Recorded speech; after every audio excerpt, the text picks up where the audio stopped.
Hi everyone, and welcome to Match 1 Game 4. Sorry for the delay, but in this particular game, again, not a very long game, but a few interesting learning points.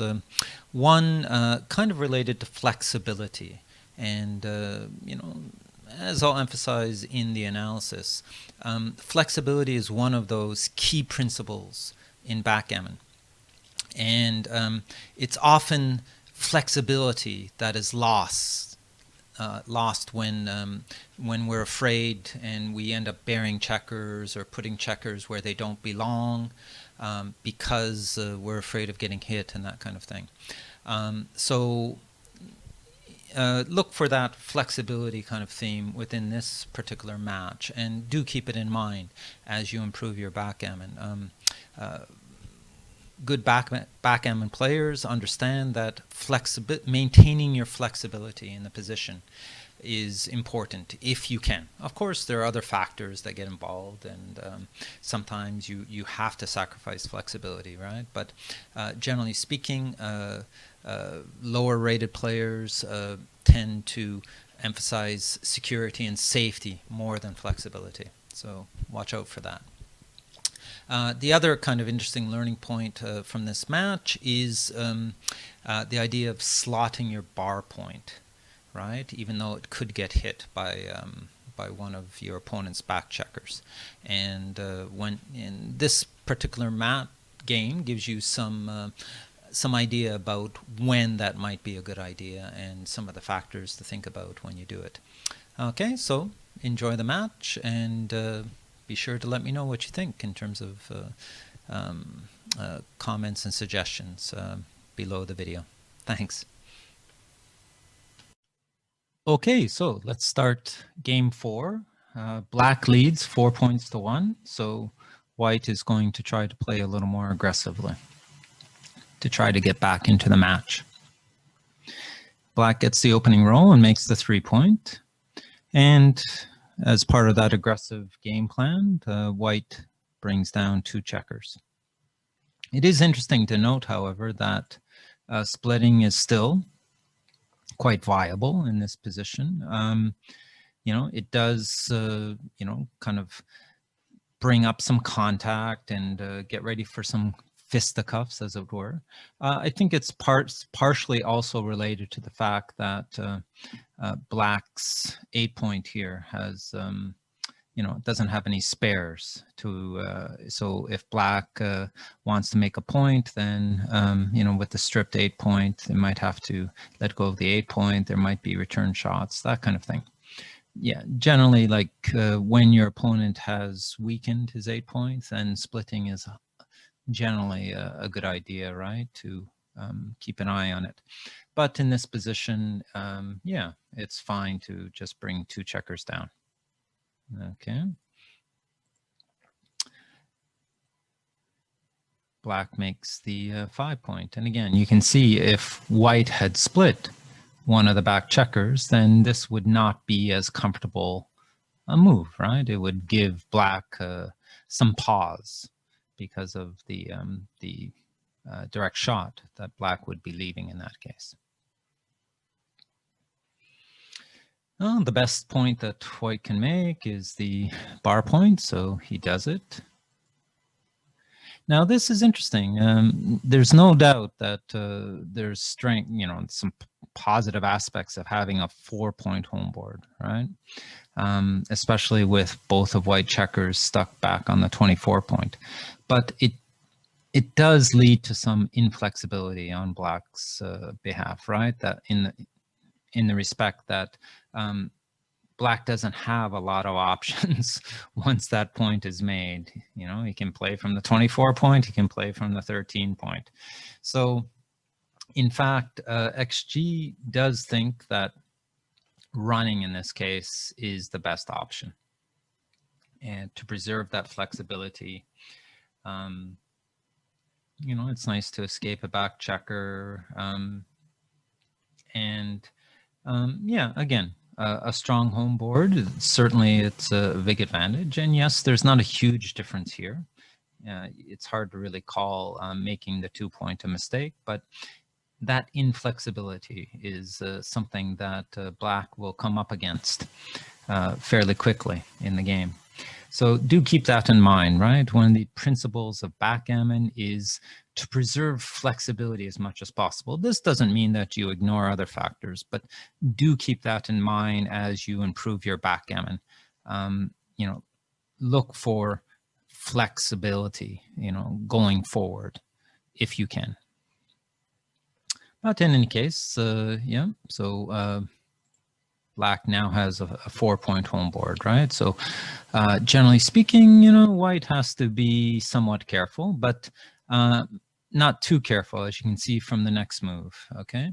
So with a 6-2, it's interesting because, you know, white is behind in the race, so generally you don't want to run, but the other 6-2 options, you know, playing completely safe is doesn't really hold a lot of good prospects in the future, right? In terms of building a counter prime or something like that. This is kind of interesting. It's still considered a mistake, but you know, just like we said, trying to build a counter prime. So unstacking the 6-point, and if you're not hit, then you have a chance to build kind of a broken 4 prime here, right? But generally speaking, it does look like this is a good time for white to take advantage of that kind of inflexibility that we were talking about, okay? So black is not the favorite to hit the checker in the outfield. And as we'll see, white, by playing this, also keeps some eye on the outfield, right? Because that's one thing that black wants to do. Black wants to run his back checkers out. And if he does, then white has some more coverage on the outfield. So it does look a little scary, but you know, perhaps I should have put up a fear factor token here, but white wasn't afraid. White went ahead and did it. So, but some people probably would be fearful of making this running play. But again, think about the odds, right? Black is not a favorite to hit, and the advantages outweigh the disadvantages in this case. Okay, doke. So as I mentioned, you know, black does run out into the outfield, and so now you know, you can see the clear advantage of white having played that running play. Now, again, this is kind of an interesting option, right? Is slotting the bar point. And some people, again, are kind of afraid of this, but do keep in mind white's home board is really weak and black's home board is really strong. So, you know, encouraging contact is one of the themes in this position. However, it does seem like this is a bit much right now, yeah?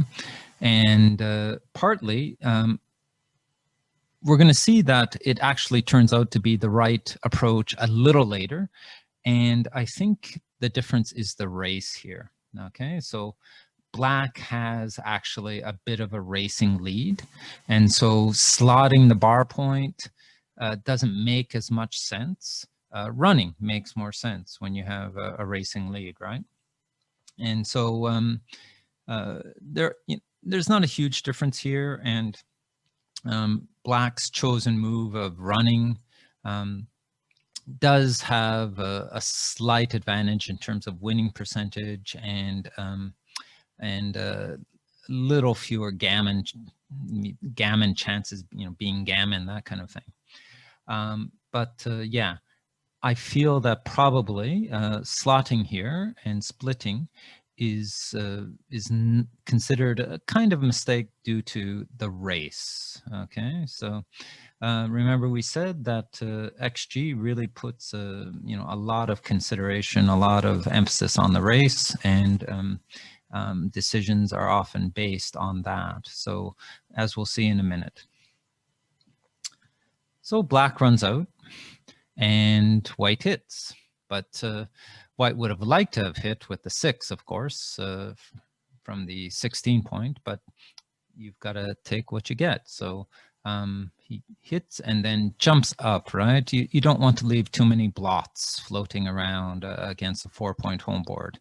So even though it seems not as flexible, White wisely covers up the blot.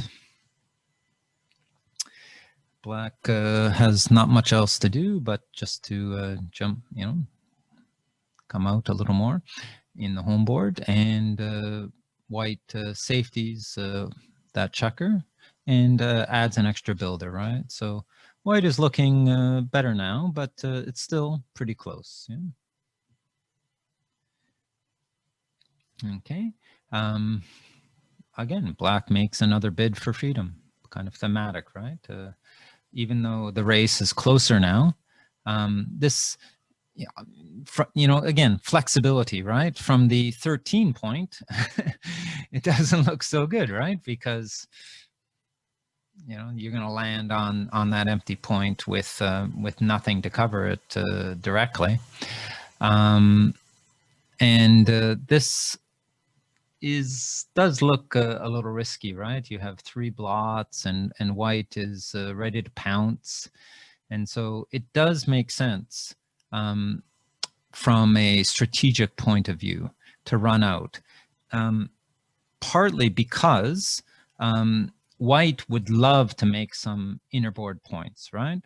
But this checker out in the outfield is now a distraction for White, right? He would like to hit it, and that would, kind of that would get in the way of his plans of making home board points. And also, if he hits it, then he's like, he's going to have to break the midpoint. And with one checker still back, it's not as great to do that. So there are a lot of positive aspects of making a run for it here still. Okay. Well, White hits, luckily, and correctly just puts another builder on the 7 point. But as you can see, the midpoint's now gone. And so this back checker, White's back checker, is all by itself. It's got to make its way around the board all by itself without any landing spots. Black anchors up. Just there's not much sense doing anything else when you've got all these builders ready to jump on you if you don't have an anchor. Okay, and of course, White wants to make some points to create a bit of a prime in front of that anchor, and so this is really the only good consideration. Yeah. And so here we are, right? This is where Black kind of misses his chance, okay? And it does look a little scary, I agree. But really, let me put the old fear factor here, right? There we go, fear factor, okay. Okay, but this is where Black really needs to slot, right? Okay, and look at the race, right? There's a huge difference between the earlier situation where Black was ahead in the race and this current situation where Black is behind in the race and behind a decent prime, with White, looking at the possibility of filling in that 4 point and having a 5 prime, okay? So Black really needs to take some serious steps. And yes, it is, Black won't be happy if White rolls a 6 and jumps out and puts another checker behind the prime. But basically, it's worth the risk at this point, okay?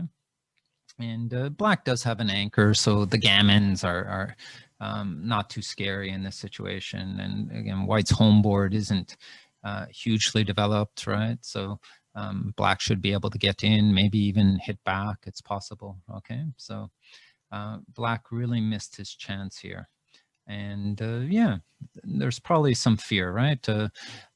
Look out for these, slotting on the bar point plays. I think people with less experience are kind of afraid of doing it. Yeah, but it makes a lot of sense here. And as I mentioned earlier, it didn't because of the race. Now, definitely, it makes a lot of sense because Black is so far behind in the race. Right. So instead, Black just puts a checker safely on the 5 point, and White can't make any points, but correctly steps up, right? With such a racing lead, White really needs to get that back checker moving. And even though perhaps it's a little more open to attack from here, it's important for White to get ready to run. Yeah, unfortunately, if Black had slotted that point, the bar point, then this would be a little easier roll to handle, right? But unfortunately, Black doesn't have much choice other than just to kind of bury a checker on the 2 point.